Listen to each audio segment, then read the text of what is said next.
alamin natin mga kapatid ang sitwasyon sa labas ng Batasang Pambansa matapos ang ika-4 na SONA. Ika-4 na to, di ba? Yes. Oo, ni Pangulong Bongbong Marcos. Mula nga kay Mobile Journal, Ivan Tarinque. Hi, Ivan!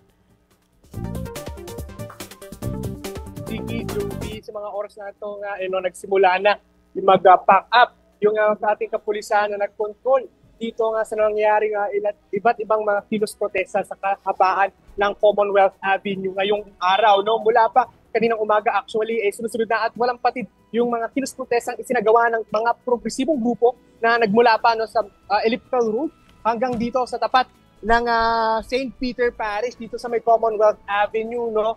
Pero kasabay niyan, yung pagbibigat nung trapiko, no, talagang kasi yung ibang yung kilos protesta, no, kinain nito is nasa 3 or 4 na lane dito sa may Commonwealth Avenue, kaya nagtila imbudo yung daanan ng mga sasakyan, kaya nagkaroon ng onting pagbibigat. Pero sa mga oras ito, since nagkalasan na yung mga tao, pakita na rin natin yung iba't ibang yung senaryo ngayon currently dito, no, nasa harapan tayo.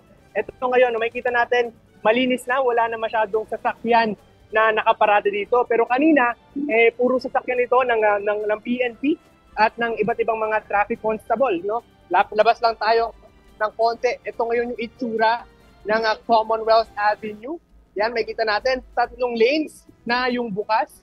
3 or 4 na lanes na yung bukas. Itong ngayon, mas okay na yung daloy ng trapiko. Kanina kasi nung merong mga programang ginagawa, nasa 2 linya lang yung dumadaan dito. So mabigat yung kilos o yung daloy ng trapiko. Kanina nga, Chiki Jovi, naabutan natin yung ilang mga nakikilos protesta na nagsunog ng isang FED sa harap nga ng DAR, ng Department of Agrarian Reform, no, sa may Elliptical Road. No? Dito rin sa may harapan ng St. Peter Parish, winasak naman nila yung isang effigy ni President Bongbong Marcos kanina, and bandang 6:00 ng gabi ngayon natapos nga yung kanilang programa, kaya naman nagsisiligpitan na yung mga nakabantay dito.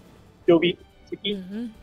Okay, maraming salamat sa iyong update. Ingat ka dyan, mobile journalist Ivan Tarinque.